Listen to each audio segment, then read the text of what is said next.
Jharkhand high court में छठी JPSC को लेकर पिछले 7 दिनों से सुनवाई चल रही थी। आज सुनवाई पूरी हो गई है। इस वक्त बात करने के लिए हमारे साथ सुभाषिस जी हैं, जो अधिवक्ता हैं। उन्हीं से जानते हैं कि सर, 7 दिनों से सुनवाई चल रही थी, क्या कुछ हुआ? देखिए, मामला 3 फरवरी से हम लोग का फाइनल आर्गूमेंट स्टार्ट हुआ है और इसमें आज 7वां दिन था आर्गूमेंट का। और हम लोगों ने अपना बात, जैसे चूँकि मैं दो अपीयरेंस, हमारा 2 पिटिशन था, जिसमें एक Rahul Kumar versus state of Jharkhand और एक Mukesh Kumar versus state of Jharkhand. दोनों में मुद्दाएं डिफरेंट डिफरेंट है। पहला जो कि कनेक्टेड है कम्प्लीटली, जो अगर ध्यान रखेंगे कि पंकज पांडे के दौरान में 15 गुना अधिक अभ्यर्थी सेलेक्ट हुए थे, उस नोटिफिकेशन को कोर्ट ने धराशायी किया था, जो कि ऑनरेबल सुप्रीम कोर्ट तक जाके के अपील्ड हुआ। और फिर सिमिलर लाइन पे, चूंकि 5,000 अभ्यर्थी पहले फर्स्ट रिजल्ट पे आए थे और फिर रिवाइज होकर के 6,000 अभ्यर्थी आए थे, तो ये जो नोटिफिकेशन था ये पहले चैलेंज नहीं हुआ था। और इस चीज़ का हवाला का, इस चीज़ का जजमेंट का, अगर ध्यान में रखें कि पंकज पांडे वाला जजमेंट पे एलपीए में इस चीज़ का रेफरेंस आया है कि अगर वो जजमेंट नहीं चैलेंज हुआ, अगर नोटिफिकेशन नहीं चैलेंज हुआ, तो फाइनलिटी अटेंड नहीं किया है। तो चूंकि वो 19/4/2017 के नोटिफिकेशन के बेसिस पे 965 अभ्यर्थी जो सेलेक्ट हुए थे इस पूरे मेंस के लिए, हम लोगों ने वो राहुल कुमार में वो चैलेंज किया था कि चूंकि अधिक अभ्यर्थी रहेंगे तो फिर उसमें कंपटीशन जो है एक तरह से लीगल नहीं माना जा सकता। और इसी लाइन पे हमने इस चीज़ पे प्ली रखा है। उसके अलावा मुकेश कुमार वाले मुद्दे पे ये रखा है हम लोगों ने, जो पर पेपर पास करने का ज़रूरत है, इस चीज़ को कोर्ट ने उसमें कोर्ट के संज्ञान पे हम लेके आए हैं। और उस पर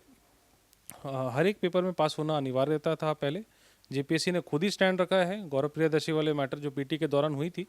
उसमें कैटेगोरिकली उन्होंने यही स्टैंड रखा था और इसी स्टैंड को खुद ही अपना स्टैंड से अपना अलग जा करके इस पे मेंस पे मार्किंग किए हैं।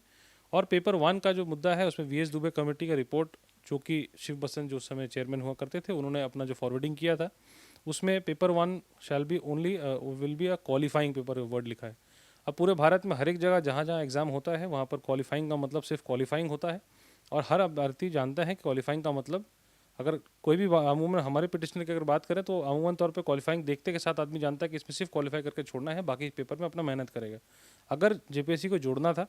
तो शायद पहले सूचना रहता, नोटिफाई किया रहता और एडवर्टीजमेंट लिखे रहते, तो हर एक अभ्यर्थी को इक्वल अपॉर्चुनिटी मिलता उस चीज़ का एग्जाम का तैयारी करने में, जो कि उनको नहीं मिल पाया। इसी कारण से शायद, अगर मुकेश कुमार की अगर हमसे बात करें तो उसमें 37 मार्क्स उनको आया है पेपर 1 में, बाकी पेपर्स में उनके काफ़ी अच्छे मार्क्स आए हैं। तो एक हिंदी भाषी क्षेत्र के लोग भी अगर इसमें, जैसे मुकेश जी हैं, उनको 37 आया है, अगर उनको अपॉर्चुनिटी मिला रहता कि हाँ मार्क्स जुड़ेगा तो शायद मेहनत करके आते। तो इसी कारण से इक्वल अपॉर्चुनिटी हर एक कैंडिडेट के लिए नहीं मिला है पेपर 1 की अगर हम बात करें तो।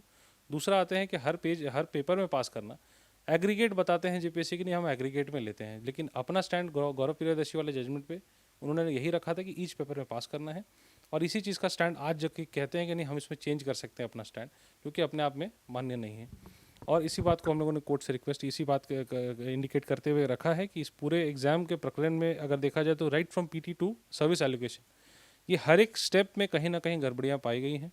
और उसकी लिपापोती अगर लीगल आर्गूमेंट्स या टेक्निकलिटीज से अगर आप भरपूरी करेंगे तो शायद कहीं ना कहीं एक जेन्युइन कैंडिडेट्स के लिए वो एक डिफ़िकल्टी सिचुएशन अराइज होगी, जो कि जनरली अपना तैयारी करते हैं। और इसी बात के लिए हम लोग 2002 का एक जजमेंट है ऑनरेबल सुप्रीम कोर्ट का, जिसमें हम लोगों ने इंडिकेट किया है, जिसमें अगर ये आइडेंटिफाई करना कठिन होता है कि अगर कौन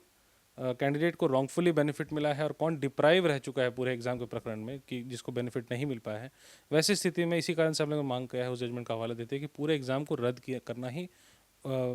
ऐसा विकल्प होगा जो कि सबके लिए जस्टिस हो सकता है। क्योंकि रिवाइज रिजल्ट इस पर आना हम लोगों ने जो अपना मांग रखा है पिटिशन में, कहीं पर हमने रिवाइज रिजल्ट के लिए नहीं करा है। जो 607 मार्क्स लाए हैं मुकेश कुमार पास होने के बावजूद भी, आज वो बाहर हैं। और बाहर होने, अगर रिवाइज की अगर हम बात करें तो मुकेश कुमार अगर रिवाइज होगा तो वो आ सकते हैं, लेकिन उन्होंने प्रार्थी बनना अपना एक्सेप्ट किया कि वो कॉशिंग मांगे हैं इस पूरे प्रकरण में, ताकि ये एक कॉन्स्टिट्यूशनल बॉडी है जेपीएससी, और जेपीएससी एक कॉन्स्टिट्यूशनल बॉडी होने के नाते हर एक एग्जाम जो आगे आज से आने वाले दिनों में तरीके से हो, इस चीज़ को उन्होंने इस कोर्ट के सामने रखा है अपने पिटिशन के द्वारा, कि कॉन्स्टिट्यूशनल बॉडी है, आप मार्किंग तरीके से करें और सबको इक्वल अपॉर्चुनिटी मिले, ताकि आगे आने वाले हर एक एग्जाम में तरीके से एग्जाम हो सके। और एग्रीगेट की अगर हम बात करें, अपार्ट फ्रॉम दिस केसेस, हम आपसे ये कहना चाहेंगे कि अभी जो रिसेंट जो रूल्स आए हैं, इसमें एग्रीगेट का जो बात रखा गया कि सब जितने पेपर्स में पास करेंगे उसका एग्रीगेट टोटल पासिंग मार्क्स को माना जाएगा, तो अभ्यर्थी सेलेक्ट होंगे। तो इसी बात के लिए हम लोगों ने अपना आर्गूमेंट भी रखा है, और हमारे सीनियर एडवोकेट जो अजीत कुमार और भी अपीयरेंस कर रहे थे दूसरे पिटिशंस के लिए, तो उस पर यही बात को रखा गया है कोर्ट में कि अगर एक पेपर में, जो जैसे उदाहरण के तौर पे इकोनॉमिक्स अगर है, अगर उसमें अभ्यर्थी उसमें मार्क्स कम लाया है और बाकी पेपर्स में ज़्यादा लाया है, तो क्या वैसे आदमी को इकोनॉमिक्स होने के नाते आप प्लानिंग सर्विस में दीजिएगा क्या? तो एक बहुत बड़ा एनोमली हो जाएगा कि आप झारखंड चूँकि इतने 20 साल हो जाने के बाद छठा जेपीएससी हो पा रहा है, जब छठा अगर इतने सालों में हो रहा है तो सोचने वाली बात है कि एडमिनिस्ट्रेशन, क्योंकि हम और आप अफेक्टेड हो सकते हैं इस एडमिनिस्ट्रेशन से, इसीलिए हम लोगों को राइज करना चाहिए सिचुएशन में, और इसी कारण से हम लोगों ने इस पिटिशन के माध्यम से कोर्ट को इंडिकेट किया है सारी चीज़ों को, एनोमली को ध्यान में रखते हुए, right from PT to mains and after also after the result publication, इस इतना गड़बड़ियाँ हुई हैं, इसमें एक रद्द करना ही विकल्प हो सकता है। और इसमें जस्टिस के लिए जो हम लोगों ने मांग किया है इस राहुल कुमार के माध्यम से भी, कि अगर हम ध्यान फिर से हम वापस जाते हैं 15 गुना में, तो 15 गुना अभ्यर्थी अगर अधिक सेलेक्ट होंगे तो वैसी स्थिति में कहीं ना कहीं जो अभ्यर्थी इस पूरे प्रक्रिया में नहीं आ सके हैं, अगर आप ध्यान करें कि इसमें एडमिट कार्ड भी प्रॉपर्ली नहीं बटा है, ये राहुल कुमार के टाइम में हम लोगों ने कोर्ट को इंडिकेट किया था, और फरवरी 2020 में हम लोग फाइल किए हैं। फरवरी 2020 जैसे सुप्रीम कोर्ट में जब अपील्ड हुआ पंकज पांडे वाला जजमेंट, उसके बाद फिर हम लोगों ने ये फरवरी में फाइल किया है 19/4/2017 का नोटिफिकेशन में, जिसमें 965 अधिक अभ्यर्थी आए थे। तो इसमें जो भी अभ्यर्थी सेलेक्ट हुए थे, नोटिफिकेशन के बेसिस में कहीं पर भी ये नहीं बताया गया था कि पर्टिकुलर कैटेगरी से आप कैंडिडेट को लेंगे, लेकिन कहीं ना कहीं 965 जो आए हैं वो BC1 BC2 के लोग ही आए हैं सिर्फ। तो जहां अगर 2 सीट है BC2 का, उसमें अगर 15 गुना कहेंगे तो 30 होना चाहिए, जबकि वहां पर ज़्यादा 300 से ऊपर लोग सेलेक्ट हुए हैं BC2 में,